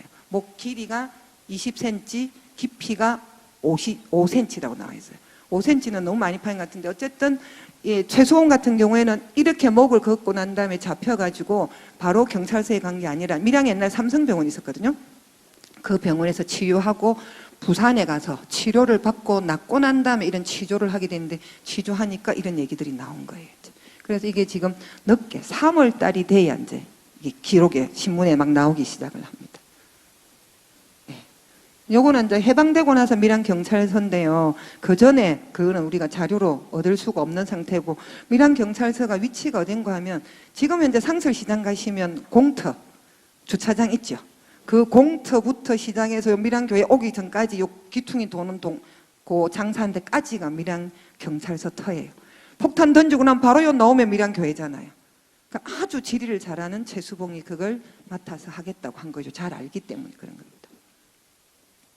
무지개 전원교회 제가 가지고 왔는데, 하도 오래됐다고 했는데 왜 그래 가지고 왔노? 여기 이제 최수봉 선생 저 입구에, 말 입구에 기적비가 있고 생가가 여 위에 있거든요. 왜 지금 이걸 가지고 굳이 왔는가 하면, 이 담임하고 계신 목사님께서 박시영 목사님이세요. 근데 이제 목사님이 교회에 대한 자부심이 굉장히 많아요. 왜 그럴 수밖에 없는가 하면, 신사참배에 반대했던 밀양의 유일한 교회가 이제 마산교회, 오산교회다. 그러면서 이 교회에 가면 이렇게 자랑을 해놨어요. 신사참배 반대 요람지회가 이인재 목사님 이 사진도 있고 있는데, 여기 지금 최수봉을 딱 그려놓았어요. 그리고 최수봉 의사의 고향이고 이 교회를 다녔다는 걸 너무나 자랑스럽게, 역사관뿐만 아니라 입구에도 이제 이걸 만들어 놓으셨어요. 그러면서 목사님 하시는 말씀이 뭔가, 제가 거기서 박시영 목사님을 제가 감동을 받았는데, 그런데 최수봉 의사가 죽고 난 다음에 묘를 고향에 묻어놨거든요. 왜냐하면 교수형을 당했기 때문에 대구 형무소에서 사형당한 사람의 시신을 가져가라니까 가져와서 동네에 만드는 묘를 공동묘지에 묻어놨는데, 일본 놈들이 군사훈련한다고 맨날 포를 최수봉 의사 그 묘 있는 쪽으로 쏜다면서 상남들 마산 앞에 있는 들을 향해 쏘는 거예요. 그러다 보니까 폭탄이 잘못 떨어지면 논에도 떨어지고 하다 보니까 농사 짓는 사람이 겁이 나서 농사를 지을 수가 없는 거죠. 그래서 마을 사람들이 전부 다 그 가족들을 떠나라고 손가락질한 거예요. 그랬을 때 그 손가락질에 앞장섰던 사람들이 그 교회 교인들이에요. 그래서 박시영 목사님이 그 지금 후손이 며느님하고 손자분이 다 살아계시거든요. 직접 사죄를 하셨어요. 교회가 너무 잘못했다. 그때 우리 교회가 너무 잘못했기 때문에 정말 용서해달라고 몇 번이나 비셨어요. 저는 거기서 와, 이게 이제 진짜 목사님의 진정한 지금 하실 수 있는 최고의 일을 하셨구나. 네, 이렇게 하는데 진짜 그걸 지금도 반성한다고 얘기하시면서 지금은 이제 교회에서 엄청 많이 후손들을 챙기고 계십니다. 그 다음에 고인덕 열사, 지금 시간이 계속 많이 가고 있죠. 고인덕 열사는 최수봉 의사보다는 7살 많은 형님이에요. 네. 그리고 대구 개성학교를 졸업했다 돼 있는데 졸업장 명단에는 이름을 아직 찾지는 못했어요. 없어요. 그렇지만 그 학교를 다녔다라고 보는 것이고, 밀양에 늘 계시다가 18년에 이게 3.1 만세운동 할 때 고인덕 열사가 이 교회에 계시진 않았거든요. 그리고 의열단에 가입을 했고요. 20년 9월에 기양을 해서 최수봉 의사에게 폭탄을 2개 만들어서 전달해 줬습니다. 그런데 아까 말씀드린 것처럼 이분은요, 21년에 이 교회 여기서 이 강단에서 강의를 하시는 중에 잡혀 들어간 거예요. 최수봉 사건 관련자들이 잡혀간 것은 3월 22일인데 이분은 그래서 2월 10일 날 먼저 잡혀가 계신 겁니다. 그리고 3년형을 받았는데 너무 심하게 고문을 받아서 1년 반 만에 병보석으로 나오니까 그 사이 아버님이 돌아가신 거예요. 그리고 자녀들한테 유산으로 줬는데 이분한테 들어온 유산이 그 당시 돈 3,000원입니다. 근데 이 3,000원을 약산 김원봉한테 그대로 보내요. 의열단 폭탄 만드는 데 쓰라고 바로 보내주셨거든요. 네. 그래서 이와 같은 상황에서 이분이 다시 1925년에 이종암이라는 사람이 의열투쟁을 하기 위해서 돈을 얻으러 오셨다가 밀양에 오시거든요. 왜냐하면 가곡동에 살고 있는 이병철이라고 하는 의열단원이 돌아가시게 돼요. 그래서 그 가족들을 뵙기 위해서 이병철의 동생도 찾아뵙고 막 이랬는데 이종암이 들어왔다. 그리고 이 사람이 군 자금을 폭탄 자금을 모집하고 있다는 게 일본이 알게 되면서 밀양 왔다 갔네? 누구 만났지? 만났던 사람을 다 잡아가는 거예요. 그러다 보니까 이병철의 2 동생도 잡혀가고 우리 고인덕 열사도 함께 잡혀갑니다. 그런데 얼마나 고통스러웠는지 잘 모르겠지만 근데 저희들이 그냥 듣기로는 고인덕 열사가 계속 때리고 이러다 보니까 매를 맞거나 고문을 받다 보니까 내가 아는 동지 이름을 불어야 되잖아요. 그럼 불지 않기 위해서 계속 자결을 시도한 거예요. 그래서 일본이 2 손에 장갑을 끼우고 그리고 수갑을 채운 상태로 뒤로 돌려서 밧줄로 묶어뒀대요. 일상생활에. 수갑 채우고 장갑, 왜냐하면 손톱으로 이걸 끌거나 이렇게 할 수 있는 이것마저도 못하게 하기 위해서 장갑을 끼우고 수갑을 채우고 손을 뒤로 한 채 묶어뒀다고 얘기해요. 그러다 보니까 꼼짝달싹을 할 수가 없는 거예요. 그런데 이분이 화장실에 가실 때는 수갑만 채우고 손을 앞으로 내준 거예요. 그래서 앞으로 된 그 상태에서 변기를 깨트려서 자기 몸을 자해를 한 거예요. 그 신문 기사에 보면 목에도 몇 군데, 팔, 허벅지, 넓적다리, 엉덩이, 자기 손이 이게 갈 수 있는 수갑 차고 갈 수 있는 데는 다 찔렀는데 그 상처가 요 넓적다리만 해도 10곳이 넘어요. 그래서 30군데가 넘도록 자기가 찔러서 하셨는데 근데 의문이 너무 많은 거예요. 왜 이 사람이 자살했노? 자살 아니라고 얘기하니까 부검을 해요. 그 당시에. 부검한 기록들이 나와 있는데 그건 좀 이따 제가 보여드리겠습니다. 그런데 아까 말씀드렸죠. 송건호 씨가 인덕은 기독교 신자였다. 대구 개성학교를 졸업한 열렬한 신도였다. 그리고 뭐라고 하는가 하면 하나님 나라 신앙으로 무장되어 나라를 위해 자신을 바친 신앙인이었다. 이렇게 표현을 하거든요. 이제 이분에 대한 관련 기사가 있습니다. 이게 지금 줄로 치놨는데 이게 이제 삼성의원의 원장하고 전부 다 부검하는 과정들입니다. 그런데 이런 상처만 가지고는 절대로 죽지 아니한다. 밑에서 빨간 줄 마지막 줄에 보면 그렇게 돼 있죠. 그래서 너무 쇠약에 빠져서 죽은 듯하다 이렇게 얘기하지만 손자분들은 그렇게 손자 손녀는 그렇게 말하지 않아요.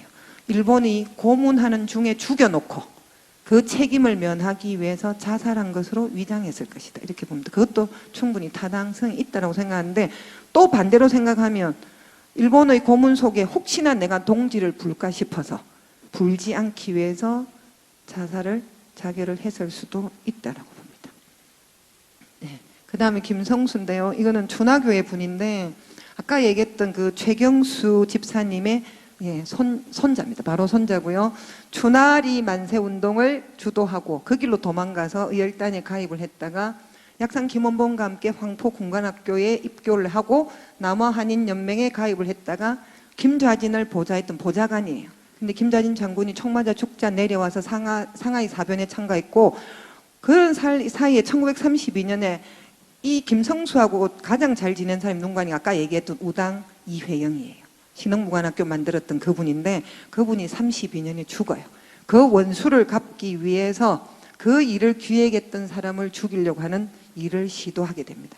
그리고 이것이 발각되는 바람에 쫓겨다닙니다. 그리고 1937년에 잡혀요. 그리고 우리나라 해주로 들어와서 해주 법원에서 18년형을 선고받습니다. 그래서 37년부터 45년 해방될 때까지 감옥에 계시다가 나왔는데 이분도 뭐 독립운동으로 봐서는 우리 준하교회에서 엄청난 걸 만들어 드려야 되는 게 맞습니다. 근데 더 가슴 아팠던 것은 1969년에 이제 이때 와서 결혼하셨는데요. 이제 이분이 1900년생이기 때문에 53살 되던 해 결혼한 거잖아요. 53년에 결혼했기 때문에 나이 차이 되게 많이 나시는 29되신 분과 결혼을 하셨어요. 그래서 제가 알기로는 사모님이 아직 살아 계신 걸로 듣고 있습니다. 그런데 지금은 좀 모르겠는데 살아 계시다는 어디? 살아 계시죠? 저도 그래 듣고 있습니다. 최차자 여사님이라고 준하게 살아 계신 걸로 알고 있습니다. 근데 제가 되게 가슴 아팠던 게 요 기사예요. 이게 63년 2월 19일 날 동아일보 제가 아카이브에서 이제 이걸 책을 쓸 때 제가 이걸 본 적이 있기 때문에 이번에도 다시 들어가서 했는데 2월 19일 그 석간에 나와 있는 기사입니다. 조국 광복운동의 청춘을 바쳐온 독립특사 김성수옹은 지금 부산 시내 사늘한 단칸새방에서 돌봐줄 사람 하나 없는 처자와 내 식구를 거느린 채 병고에 한숨 짓고 있다 라고 얘기하면서 그분이 하셨던 일을 쭉 설명을 해요. 그리고 밑에서 넷째 줄부터 보면 1961년 부산의 옛 동지 박기성과 이화익의 도움으로 근근히 연명을 하는데 63년 1월 20일부터 그죠? 지금 2월 19일이잖아. 1월 20일부터 감옥에서 얻은 병이 도져서 계속 피를 토하고 계신 거예요. 근데 아무도 도와주는 사람이 없는 거죠. 근데 그렇게 그 사진에 보면 제가 아카이브에서 사진을 다운받는데 500원만 내면 된다는데 그 결제가 계속 안 되는 거예요. 결국 못 하고 있었는데 방바닥에 가마니를 깔아놓고 그 위에 누워 계세요. 아무도 도와주신 분이 없었어요. 독립운동 하신 분이지만 우리가 그렇게 그분들을 제대로 대접하지 않은 걸 보여주는 거죠. 그 다음 박차정인데 박차정은 1912년생이고요. 아버지가 대단하신 분이에요. 지금으로 치면 고려대학교를 나오신 분이죠. 근데 1918년 됐는데 나 도저히 일본 놈 밑에 못 살겠어. 아버지가 유서를 쓰고 자결을 하셔요. 그런데 그 해에 어머니께서 그 남편이 죽고 남겨진 5남매를 데리고 살기 위해서 간 곳이 바로 동네 성결교회입니다. 동네 성결교회가 1918년에 생기거든요. 그 교회에 가셔서 가족들 모두가 있는데 지금 큰아들, 큰딸, 둘째 아들, 둘째 딸 그리고 막내 이렇게 있는데 어머님이 그곳에서 남녀 평등에 대한 교육을 받으신 거예요. 그리고 이 5남매 전부 다를 고등교육을 다 시킵니다. 딸들도 다 그 당시에 고등학교를 졸업을 다 시켜서 대단하신 분입니다. 싹바느질을 해서 이 5아이를 다 대학을 보냅니다. 맨 막내 아들은 의사고요. 나머지 다 의열단에서 소속되어 있으면서 독립운동을 했던 독립운동가 집안으로 키워놨죠. 그래서 우리가 박차정을 공부하다 보면 이제 그 당시 느꼈던 여자들이 겪어야 될 부분이지만요. 남자들은요. 그냥 조국 광복을 위해서 대한독립만세만 외치면 되고 독립운동하면 돼요. 그러나 그 당시에 여자들은 남녀 차별이라고 하는 그리고 가부장적인 이 사회 제도와도 싸워야 되는 거예요. 그래서 박차정이 쓴 글에는 남녀 평등에 대한 글도 많아요. 논고도 많아요. 이 사람은 문학소녀입니다. 고등학교 다닐 때 이미 시도 쓰고 소설도 쓰고 그 소설 철야라고 하는 소설 속의 여주인공 이름이 철야인데 이분은 독립운동할 때 임철야라는 이름으로 그 소설 속의 주인공 이름으로 교관 활동을 하고 독립운동을 했거든요. 일신여학교를 졸업을 하고요. 여러분 너무나 잘 알다시피 약산의 첫 번째 부인이고요. 그리고 뭐 해방 이후에 이제 그 약산의 여동생한테 들었는데 왜 자녀가 없나라고 얘기했을 때에 독립운동 하는 데에 약산이 청혼을 했는데 결혼을 안 해주시려고 하셨대요, 이분이. 그 결혼을 안 하려고 하니까 왜 결혼을 안 하려고 하나 물으니까 결혼하면 독립운동에 방해가 된다는 거예요. 더군다나 자녀를 가지게 되면 더더욱 방해된다 해서 결혼한 조건으로 자궁을 드러내시는 거였대요. 자궁을 드러내고 독립운동 하셨답니다. 아이를 안 놓기 위해서. 그러면서 우리나라 그 남자 군인들을 길러낸 여자 교관으로 활동하셨던 그런 분이 바로 이 박차정입니다. 그래서 이분을 아까 얘기했다시피 조카분들이 밀양 사람으로 데려가 달라고 부탁을 하고 계십니다. 자, 이게 박차정의 밀양에 있는 묘예요. 이 묘가 이 앞에 있는 비석도 굉장한 사연이 있는 비석인데 1965년에 세워졌어요. 조카가 세웠는데요. 아까 앞에 나왔던 박문희라고 하는 그분의 아드님 중에 제일 첫째 아들이 미국에서 의사를 하시다 돌아가셨는데 이분이 고모의 묘는 약산 김원봉이 해방되고 났을 때에 두 번째 결혼해서 두 번째 부인이 임신해가 배가 부른 상태예요. 근데 그 부인을 중국에 놔두고 와요. 놔두고 첫 번째 부인의 무덤을 파헤쳐서 유해를 안고 유해만 가지고 부인은 두고 우리나라로 귀국합니다.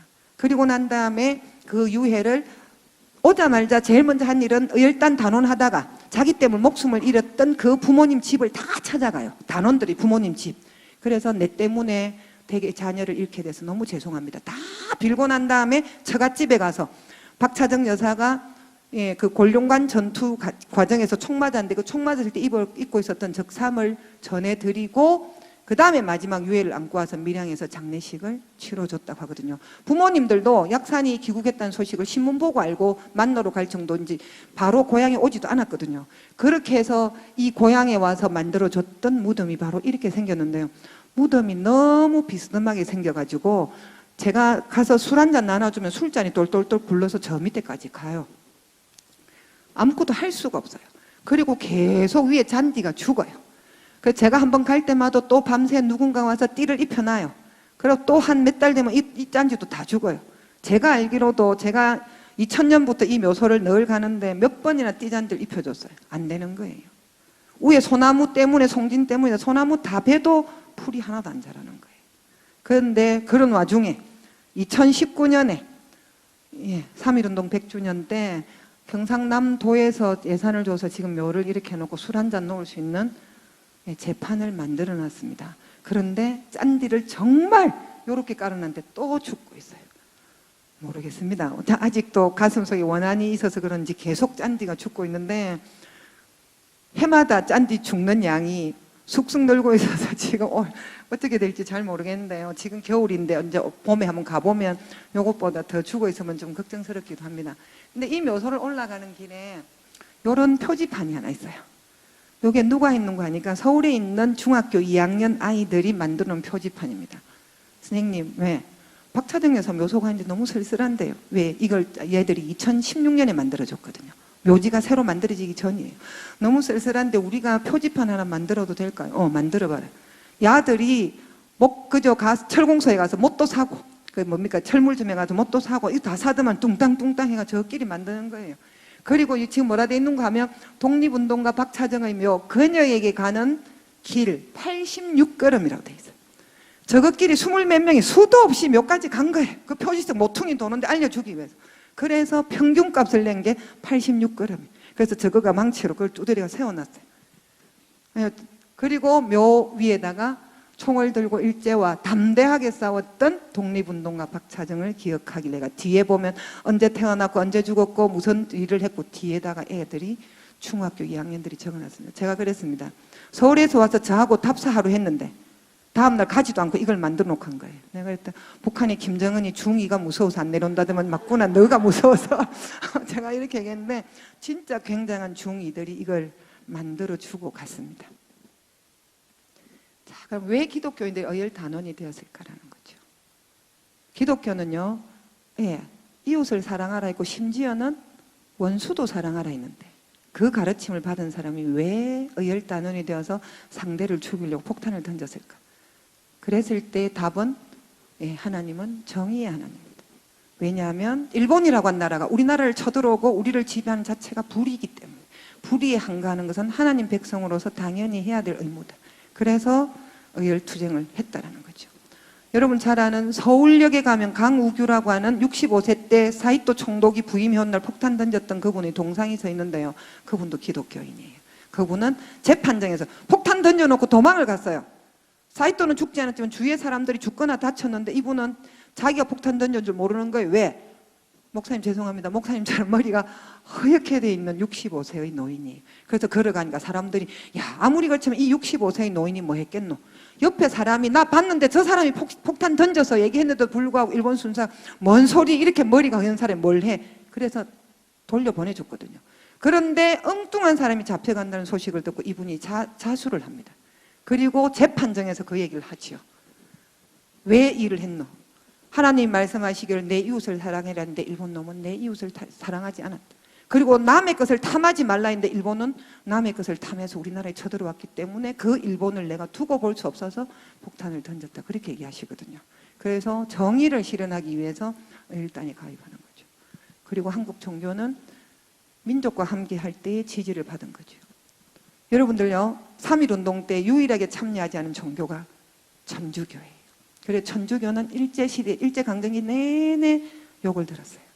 그런데 여러분 아시다시피 아까 읽으셨던 박지사님 읽으셨던 독립선언서 뒤에 33인의 서명자가 나오는데 그 중에 16분이 교회 목사님이에요. 기독교인입니다. 제일 많았습니다. 3.1운동은 교회가 한 거예요. 천도교와 교회가 한 겁니다. 교회 목사님이 제일 많아요. 그래서 그때까지 목사님이 한다면 전부 다 민중들이 교인들이 함께 한 거죠. 왜? 우리 민족의 문제를 자신들의 문제로 인식을 했기 때문에. 그래서 우리 교회가 사랑을 받으려면 민족과 함께 할 때 그 교회가 사랑을 받는다는 겁니다. 자, 그래서 불의에 항거하기 위해서 의열단에 가입을 했는데 아까 얘기했다시피 그 외에도 기독교는 학교 만드는 일, 그리고 병원을 만들어서 하는 의료사업 등등을 하죠. 그리고 3.1운동에 적극 참여했기 때문에 민중의 지지를 많이 받았죠. 그냥 교회의 궁극적인 목적은 하나님 나라를 건설하는 거지 않습니까? 하나님 나라는 정의로워야 되고 평화로워야 된다는 거죠. 우리가 일본의 지배를 받고 있는 그 당시는 정의롭지 않잖아요. 일본의 지배를 받는 내 하루하루가 너무나 불안하고 삶에 희망이 없는데 어떻게 평화로울 수가 있겠습니까? 그럼 제일 먼저 우리 교회가 제대로 쓰고 모든 사람들의 그죠? 하나님의 정의나 사람들이 평화롭게 살기 위해서는 일본이라고 하는 적을 내몰지 않고는 그게 불가능하다고 생각했기 때문에 수많은 교인들이 의열단에도 독립운동에도 참여한 거죠. 그랬기 때문에 민중들이 민족이 교회를 밀어준 겁니다. 그러나 교회는요 3.1운동에 너무 많이 참여했기 때문에 그로부터 핍박을 받기 시작해요. 그리고 외면하기 시작합니다. 정교 분리가 물론 1907년부터 평양 대부흥회 이후에 정교 분리 원칙을 내세웠지만 우리나라 사람들은 정치와 종교를 분리하지 않았어요. 그러나 3.1운동 이후에 일제의 탄압 때문에 점점 분리되어 가기 시작합니다. 그리고 사회와 동떨어지게 된 거죠. 그러나 거꾸로 천주교는 일제강점기 때 그렇게 외면했는데 1960년대 박정희 집권 이후부터는 사회 문제에 관심을 갖고 정의구현 사재단이나 이런 걸 만들다 보니까 많은 사람들이 천주교에 대한 사랑을 다시 되돌려 준 거죠. 그럼 우리 기독교도 그 사랑을 되돌려 받아야 될 거란 얘기입니다. 그걸 위해서 밀양교회도 앞장을 서야 된다고 생각을 하거든요. 저는 제 개인적인 생각일 수도 있습니다. 요거는 이제 제가 독립장이라는 훈장을 강조하기 위해서입니다. 이 지금 우리 지역 밀양교회 관계에 있는 최수봉 고인덕 이 두 사람의 독립장만 해도 김해가 인구가 70만이 넘어요. 70만 넘는데 독립장 받은 분이 딱 한 분밖에 없어요. 이윤재라고 하는 분인데 그분의 고향은 요 바로 앞에 집이. 일본 놈들이 너무 괴롭히니까 이분들이 본적을 김해로 옮겨간 거예요. 그 한 사람밖에 없어요. 그런데 그 이윤재를 호를 따서 한매 기념관, 매년 한매 글짓기 대회 안 하는 게 없습니다. 김해시의 예산을 몇백억씩 투자해서 그 일을 하는 거죠. 그런데 그 훈장을 받은 분이 밀양에는 밀양교회만 2분이 계시는 거죠. 교회와 관련된 분이 이렇게 지금 있기 때문에 춘화교회와 힘을 합쳐서 뭔가 큰 걸 좀 이뤄냈으면 좋겠습니다. 저는 정말. 자, 이건 이제 제가 처음 이 주제를 받고, 목사님한 주제를 받고 공부를 하면서 첫 번째 박성경이라고 하는 계명대 교수님께서 주신 문제예요. 저도 이렇게 생각을 하는데. 성경은 우리 교회 전 담임 목사. 그렇죠. 그 전 밀양하고 분명히 관계 있으신 분이라고 생각을 하거든요. 교회 담임 목사. 그리 아니고는 밀양에 대한 애정을 이렇게 보일 수가 없거든요. 그분의 모든 논문은 밀양의 기독교와 관계 있습니다. 내 편 다 그렇거든요. 제가 책을 다 갖고 있는데 제가 김응진 목사님에 대한 얘기를 서성봐서 추나교회 쪽에 고향인가 이 생각을 했었거든요. 너무 썼죠. 네. 네? 고향 맞죠? 그래 안 하고는 이렇게 쓸 수가 없어요. 왜냐하면 이분의 글을 보면 추나교회에 대한 밀양교회에 대한 애정이 철철철 넘쳐요. 그냥 보는데 고삼종 집사님에 대한 얘기할 때도 제가 진짜 눈물이 날 정도로 그렇게 애정을 막 쏟아놓고 글을 쓰셨거든요. 밀양교회의 모든 걸 만들어주신 분은 바로 그분이죠. 지금 계명대에서 그걸 하고 계시더라고요. 강의를 하고 계시더라고요. 아 그렇구나. 근데 이분의 고민이 뭐였는가 하면 밀양 사람들은 기독교에 더 호의적일까? 아니면 불교에 더 호의적일까? 본인이 봤을 때는 불교에 훨씬 더 호의적이라는 거죠. 왜 그럴까? 고민을 너무 많이 해보신 거죠. 저도 불교에 더 호의적이라고 생각하거든요. 밀양의 떡집이 전국에 제일 많아요. 그 떡의 80% 어디 가져가냐 물어보니까 절에 다 갖다 준다 하더라고요. 절이 그만큼 많아요.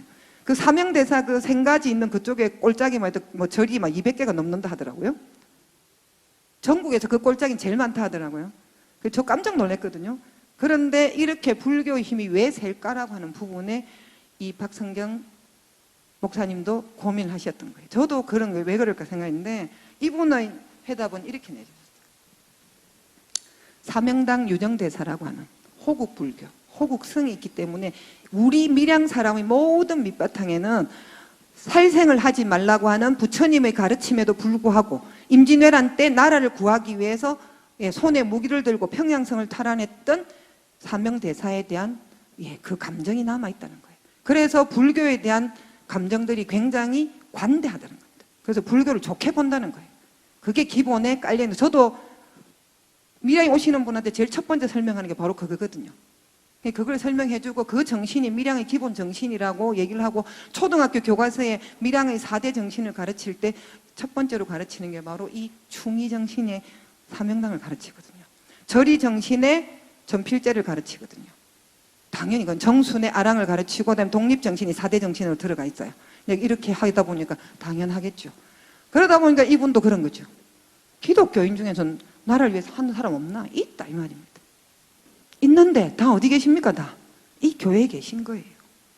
충분히 이 밀양교회라고 하는 교회가 앞장서면 사명대사만큼이나 목숨 걸고 한 독립운동가 있어서 그들에 대해서 알리는 일을 하면 이 역사가 그냥 불교 중심의 밀양 지역을 기독교인도 이런 일을 했다라는 관념을 바꿀 수 있는 큰 역사가 일어난다고 이 사람이 그렇게 생각하신 거예요. 그래서 이 글을 쓰신 거예요.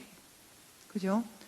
그리고 그래서 이제 열투쟁을 한 분들을 연구하고 홍보하고 그걸 하기 위해서는 기념관도 필요하고 이 밀양교회의 역사관도 필요하고 그리고 목사님 너무 잘하시던데 목사님 중간중간에 보인등 열사 언제 돌아가셨는지 돌아가신 날 이럴 때 설교 말씀도 이렇게 계속 하시면서 이 밀양교회가 기독교 역사 속에 하나님의 나라 정의로운 나라를 만들기 위해서 일제강점기 때 목숨 바친 독립투사가 밀양에서 있다. 우리 교회가 최고의 교회다. 이걸 자꾸 가르치시면서 좀 변화가 있었으면 좋겠다 이렇게 생각을 합니다. 그래서 이 역할을 밀양교회가 해야 되죠. 그래서 밀양교회는 복음의 성지뿐만 아니라 독립운동의 요람인 밀양교회가 될 수 있다고 생각을 하고요. 이 박성경 목사님이 이렇게 말씀하셨어요. 맨 마지막에 교회는 민족과 더불어 살아가는 모습을 띌 때에 가장 진정으로 아름다운 그런 교회가 될 수 있다. 그래서 사회 문제나 민족 문제에 외면하지 않는 그런 교회가 됐으면 좋겠다. 이런 저도 그런 의미를 갖고 있고요. 저한테 한 5분만 시간을 더 주시면 조금 더 해도 될까요? 죄송합니다. 길게 해서 지금 한 장로님 계속 죄송합니다. 장로님. 제가 강의 끝에 맨날 하는 말이 이제 이걸 빠뜨리고 갈 수가 없어서 일제강점기 때에 우리나라를 지배했던 마지막 총독이 아베 노부유키입니다. 일본의 잔재가 지금 있나 없나 우리 그걸 살펴보기 위해서인데 이 사람이 하지 중장에게 항복무소에 도장 찍고 난 다음 일본으로 떠나기 직전에 한 말입니다. 보시면 일본은 패배했지만 조선이 승리한 것은 결코 아니다. 장담하건대 조선이 제정신을 차리고 과거의 찬란함과 위대함을 되찾으려면 100년이라는 시간이 더 걸릴 것이다. 왜? 우리 일본이 조선 국민에게 총과 대포보다 더 무서운 식민지 교육을 심어 놓았기 때문이다.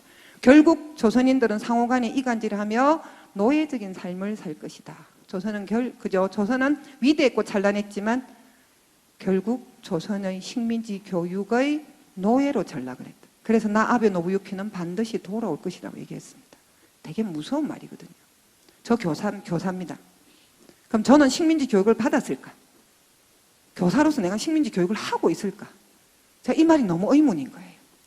저는 이제 3월 1일자로 제가 퇴직을 했지만 그전에는 34년 동안 교단에서 역사를 가르친 교사였는데 너무 부끄러운 거예요. 그럼 도대체 저 식민지 교육이 총과 대포보다 무서운 식민지 교육이 뭘까? 우리한테 제일 고민을 안겨주는 거거든요. 제가 쭉 공부하고 찾아낸 결론은 개인주의입니다. 일본은요, 천재지변이 너무 많기 때문에 화산과 지진 속에 내 혼자 살면 돼요. 항상 구호 가방을 늘 들고 다니고 차에 집 문 앞에 늘 있어요. 내만 살면 돼요. 그러다 보니까 자기만 살기 위한 개인주의죠. 근데 이 사람들이 한국에 온 거죠. 야, 토지조사 사업하려고 한다. 잠깐만 있어 보이소. 마을에 회의를 해봐야 된다. 문중에 회의를 해봐야 된다. 네, 회의를 하는 거예요. 우리 한국의 벼농사 문화는요, 혼자 농사를 지을 수가 없어요. 그래서 함께하는 공동체 의식이 굉장히 발달한 거죠. 어떤 일만 생기면 서로 의논하는 문화가 발달했는데 일본이 이것 때문에 우리 민족을 지배할 수가 없어요. 그래서 1911년에 조선교육령을 내릴 때에 한국인을 경쟁을 시키면서 개인주의를 심어주는 겁니다. 그러면서 상장을 주기 시작하는 거죠. 1등, 2등, 3등 등위를 매겨서 상대를 이기게끔 하는 거예요. 일본은 아직까지도요, 초등학교, 그 대신 거꾸로 일본은요, 개인주의를 없앱니다. 상을 없앱니다. 그리고 개인 숙제도 없어요. 일본은 초등학교 졸업할 때까지 상장이라는 게 없어요. 표창밖에 없어요. 잘해서, 인성이 좋아서, 봉사를 잘해서, 남을 잘 도와줘서 이건 있어도 공부를 잘해서, 성적이 좋아서 이건 없어요. 영어를 잘해서, 일을 잘해서 이건 없습니다. 왜요? 경쟁 못하게 하는 겁니다. 그리고 개인 숙제도 하나도 없어요. 단체 숙제밖에 없어요. 반전체 숙제나 조별 숙제밖에 없죠. 우리는 다 개인 성적이잖아요. 그러면서 우리한테 철저하게 개인주의를 심는 겁니다. 저 깜짝 놀랐는데요. 보니까 큰일 났다 싶어요. 그럼 학교 안 다니는 사람 어떻게 개인주의를 심을 것인가? 동화를 이용하는 거죠. 동화 중에 제일 첫 번째, 우리 아이들한테 제일 첫 번째 읽어주는 엄마의 동화가 바로 토끼와 거북이 얘기예요. 토끼와 거북이 한번 보세요. 그 경주가 올바른지 정의로운지, 바닷속 생물을 산꼭대기 가는 경기에 참가시키지 않습니까? 체급도 달라요. 거북은 등에 등짐을 지고 가고 네 발로 기어서 가야 되는데 토끼란 짐승은 조물주로부터 받은 것은 두 가지밖에 없어요. 장점이. 네, 몸이 약하기 때문에 밝은 길을 주고 빠른 발밖에 안 줬어요. 소리만 듣고 도망갈 수 있는 그 토끼와 무거운 등짐을 지고 내 바운다리도 아닌 나와 전혀 관계없는 바닷속도 아닌 산 꼭대기 올라가는 경기를 시켰는데 이 경기 속에 누가 이기게끔 만들어놨습니까? 절대로 현실에서는 거북이가 이길 수 없어요. 그런데 거북이가 이기게끔 만들어놨죠. 그러면서 뭐라고 얘기합니까? 거북이 니만 열심히 하면, 너만 게으르지 않고 성실히 노력하면, 현실에서 거북이가 아무리 노력해도 절대로 토끼를 이길 수 없어요. 그럼에도 불구하고 너의 처지 속에 너만 열심히 하면, 너만 열심히 하면. 그래서 이 교육을 받은 한국 학생들이 자살률이 제일 높다고 얘기합니다. 아주 어릴 때 첫 동화부터 엄마가 가르쳐 주는 거예요. 그러니까 엄마는 어떻게 가르쳐야 됩니까? 야, 이 동화 잘못됐어. 이게 올바른 경기가 되려면 바다에 가서 저 섬에까지 헤엄쳐 갔다 오는 경주를 한번 해야 되는 거죠. 근데 아무도 그 부모가 가르쳐 주지 않는 거죠. 제가 밀양여고 2006년도에 3학년 부장하면서 3학년을 하고 있는데 이때 처음으로 학종이라는 게 막 만들어지기 시작해요. 그래서 학종으로 대학 가기 위해서 상도 많이 있어야 되고 뭐 수상을 상 받아야 된다 이러는데 그러다 보니까 우리 밀양여고에도 대회가 한 200개 되는 거예요. 눈만 뜨면 대회를 하는 거죠. 수요일 오후는 전부 다 대회입니다. 5교시 무슨 대회, 수학대회, 경시 이래가지고 대회가 수요일 날은 4개가 돼요. 수요일만 열리는 대회가 4개가 돼요. 그래서 대회가 200개가 되는 거죠. 그럼 전교생 한 600명 중에 200개 대회 열리면 최우수 상부터 해가 쭉 해가 거의 다 상을 다 만들어주는 거죠. 그런데 그때 대회가 생기니까 우리 3학년 중에 한 놈이가 선생님 저도 대회에 참가하고 싶은데 님 뭐 할래? 저는 도서관 학과 가는 게 목표이기 때문에 독후감 대회에 나가려고 해요. 그래 한번 해봐라. 그러면 이제 제가 할 수 없이 밑에 내려가서 3학년도 독후감 대회 참가합니다. 왜? 밑에 분모가 커야 그 상이 의미가 있거든요. 분모 키우게 3학년 전체 다 합니다. 얘가 독후감 대회를 했어요. 독후감 서울한 20명밖에 안 돼요. 200몇 명 중에서. 왜? 공부해야 되니까. 그런데도 불구하고 독후감 20장을 이제 담당 쌤이 저보고 툭 던져주니까 선생님이 뭐 글 읽는 거 좋아하니까 최우수, 우수 쌤이 정해주면 그대로 할게요. 주는 거예요. 그래서 보다 보니까 대회 나오겠다고 신청했던 그 놈이 독후감을 쓴 거죠. 제목을 봤습니다. 아기 돼지 삼형제와 늑대인 거예요. 고3이 쓴 독후감 대 제목이 아기 돼지 삼형제와 늑대인 거예요. 제가 이제 옆에 있는 담임쌤 보고 죄송합니다 목사님. 선생님 이거 뭐지 인연이 미친년 아이가 이거 이 또라이다 내가. 이 미친년이 지가 대회 나가게 해놓고 이거 썼다 내가 이거 완전히 예, 그놈 부산대 도서관학과를 가긴 갔거든요. 그런데 그 독후감을 제가 이제 읽어본 거예요. 뭐라 써놨는지 압니까? 내용 그대로예요. 평화로운 마을에 아기 돼지들이 살고 있는데 늑대가 쳐들어왔다. 첫 번째 돼지는 아버지의 말을 듣지도 않고 지프로 된 집을 지었다. 늑대가 오더니 후 분이 집이 날아가니 할 수 없이 달려서 둘째 동생 집으로 갔다. 그런데 늑대가 쫓아와서 나무로 지은 둘째 동생 집을 날카로운 발톱으로 무너뜨렸다. 우리 둘이는 할 수 없이 뛰어서 벽돌로 지은 막내 집에 가서 늑대를 물리치고 살았다. 약간 이거 그대로 적어놓은 거예요. 적어놓고 하는 얘기가 지는 이 글을 읽으면서 의문이 하나 생겼다는 거죠. 왜 아버지가 시키는 대로 벽돌집, 튼튼한 집을 짓지 않았다 해서 첫째 돼지와 둘째 돼지가 욕을 들을까? 이 수많은 동화를 읽은 부모님들은 셋째 돼지처럼 너희들도 매사에 대비해서 항상 어떤 일이 생길지 모르게 준비하라고 부모들은 가르친다는 거죠. 근데 지는 의문이 생긴 거예요. 지가 생각할 때는 이 첫째 돼지와 둘째 돼지보다 더 잘못한 한 무리가 있는 거죠. 그게 바로 늑대라는 겁니다.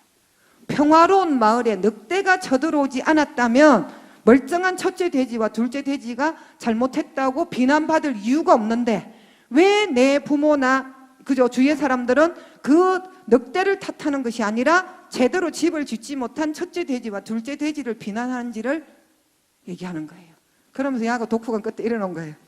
나는 공교육 12년 받는 동안 어떤 교사도 나에게 늑대가 잘못했다고 가르쳐주는 교사가 없었다. 그래 적어놓은 거예요. 그래놓고 뒤에 뿐만 아니라 심지어 나의 부모마저도 나에게 그것을 가르쳐주지 않았다. 이래서 놓은 거예요. 저 너무 충격받았습니다. 너무 충격받은 거예요. 누가 잘못했는지. 야가 그 글 속에 이래 적어놨어요. 여기서 말하는 늑대라고 하는 것은 과거로 치면 일본 놈일 수도 있다. 그러나 현실에 두고 보면 우리 사회의 잘못된 제도나 법일 수도 있다. 왜 이 일본 놈이 쳐들어온 일본 놈이 잘못됐는지 이 사회에 잘못되어 있는 이 제도가 잘못되었다고 이 법이 잘못되었다고 얘기하지 않느냐. 야는 그 독후감 대회를 통해서 독후감 대회를 비난하는 거예요. 이 별것도 아닌 이 상장 하나 받으려고 제도를 이렇게 만들고 있는데 선생님은 뭐하노? 이 소리인 거예요. 저보고. 이 잘못된 제도라는 거 너 알고 있지 않느냐. 책 하나 읽었다 독후감 하나 썼다 해서 이 상장 하나 더 있다 해서 아가 입시에 더 좋은 성적을 받는다는 이 제도가 잘못됐는데 니는 뭐 한다고 이 제도를 그대로 수행하고 있노라고 하는 저를 비난하는 글인 거예요. 우리 어른 전체를 꾸중하는 글입니다. 가가요. 이 늑대가 잘못했다는 걸 너희들 알면서 왜 우리한테는 계속 제대로 집 잘못 지었다고 우리 아무것도 모르는 어린 돼지인 우리한테만 뭐라 하냐고 그 애가 우리한테 항변하는 겁니다. 그게 일본이 심어놓은 식민지 교육입니다. 자기를 위해서, 성적을 위해서 뭐가 잘못됐는지 뭐가 정의로운지 제대로 가르치지 못한 우리 어른들이 더 잘못됐다는 겁니다. 저는 그래서 되게 무섭다고 생각했거든요. 그 다음부터는 저는 얼마나 모릅니다. 그래서 가 추천서를 제가 담임한테 써준다 했어요. 독후감 얘기를 다 써놨어요. 성균관대 딱 갔는데 교수님이 니 뭐 아기 돼지 삼형제와 늑대 독후감 쓴다 이렇게 묻더라는 거예요. 그치 깜짝 놀래가 이게 왜 써야지 제가 추천서에 그걸 써줬습니다. 이런 생각을 가진 아이라고. 부산대학에서 그 애를 뽑아갔거든요. 정말 놀라. 그 제도가 잘못됐으면 잘못됐다고 가르쳐야 될 것인데 이 어른들이 그 제도에 맞춰서 강남의 학원에 보내고 그날로 그죠? 이런 짓 하지 말라는 겁니다. 그게 일본이 원하는 거라는 거죠. 지밖에 모르는 자기만을 위한 개인주의를 위한 이런 제도들도 바꿔 나가야 된다고 해요. 마지막에 한 장면에 사진이 있는데요. 제가 일본에서 만난 일본 아이들입니다.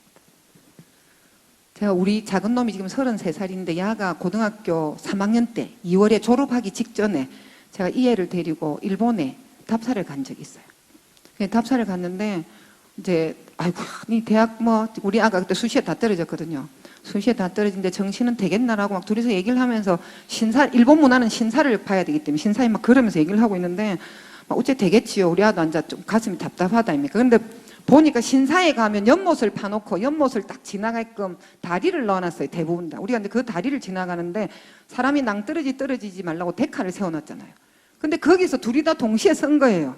우린 추워가지고 2월에 꽃샘 추위 때문에 롱패딩을 입고 있었는데 요 유치원 아이들이요. 데카를 닦고 있는 거예요. 지금 보시면 유치원 아이들요. 예, 내복 하나도 안 입었습니다. 일본은요. 고등학교 졸업할 때까지 밑에 속옷 긴 거 입히면 안 됩니다. 짧은 반바지에 치마에만 교복을 입히게 돼 있어요. 그리고 더 이상 아무리 추워도 속옷을 못 입히게 돼 있거든요. 강인하게 키우는 거예요. 일본이거든요. 근데 이 유치원 아들이 손이 빨개가지고 걸레로 데카를 닦고 있는 거죠. 이게 뭐지? 이게 뭐지? 유치원 아는 저렇게 교복 입고 있었어요. 대한민국에서 4살, 5살짜리를 데리고 가서 그 공공시설에 가서 데카를 닦게 했다. 유치원 선생 죽습니다. 그죠? 유치원 선생 죽는 걸로 끝나는 게 아니라 교육부 장관 자살해야 이 문제가 끝나요. 그 정도로 심각한 문제인데 더 놀라운 것은 그 뒤에 엄마들이 서 있는데 엄마들이 바켓에 물을 들고 있는 거죠. 아이가 데카를 닦고 더러워지요 주면 엄마가 거기서 막 빨아서 아이를 주면 아이가 또 그걸 갖다 닦는 거죠. 아무도 엄마가 안 모르하는 겁니다. 그리고 난 다음에 다 모여서 사진을 찍는데 우리가 이제 그 뒤에 아무 어려가 그냥 따라온 거예요. 근데 아이들은 와서 저렇게 앉아라니까 자기 의자 탁 갖고 이렇게 앉아가 탁 있는데 엄마들은 막 찍어 바르고 옆에서 막 전신에 저렇게 하고 있는데 엄마 준비 다 될 때까지 저렇게 기다리고 있는 아이들을 본 거예요. 그런데 데카 닦을 때요. 한 칸씩 딱 정해놨는데 하나 다 닦았다. 그럼 엄마 나 다 닦았다 이게 아니에요. 그걸 들고 옆에 덜 닦은 아이를 그대로 주고 가는 거예요. 전체가 끝나야 끝나는 거죠. 그런데 저렇게 사진 찍도록 기다리고 있는 거죠. 제가 우리 아들 보고 툭 쳤습니다. 야, 저렇게 자란 아이랑 너랑 국제사회에서 만났다. 누가 이기겠노? 이래 물었어요. 그럼 우리 아이는 뭐라고 얘기하면 자기가 그죠? 그 대답하기 그러니까 일본이 이긴다는 말은 하기 싫은 거니까 제가 지겠지요. 이렇게 얘기하는 거예요. 저 진짜 깜짝 놀라요. 일본은 이렇게 가르쳐요. 저 아이들로 하여금요. 국가 기물, 공공시설에서는 뭘 해야 되는지 그것도 혼자 끝내면 안 된다는 걸 철저히 가르치고 있습니다. 국익이 우선이라는 걸 철저히 가르치고 있는데 우리는 전부 다 개인주의가 되어가고 있는 거죠. 우리하고 일본이 만나면 절대 우리 못 이깁니다. 그래서 나 아베 노부유키는 100년이 다 가기 전에 다시 돌아온다고 얘기를 하는 거죠. 그들이 돌아왔을 때에 그들과 맞서 싸울 수 있는 일꾼을 길러내는 것도 우리의 몫입니다. 그리고 그때 100년 전에 싸웠던 우리 어열투쟁을 했던 이 밀양교회에서 그들이 한국에 다시 오겠다는 꿈도 꾸지 못하게 민족의식을 가진 철저한 신앙인 그죠? 하나님의 일꾼을 길러내는 곳이 밀양교회였으면 좋겠고요. 목사님이야 모든 분들이 그 일을 충분히 해낼 수 있을 거라고 저도 믿고 오늘 강의를 마치도록 하겠습니다. 고맙습니다.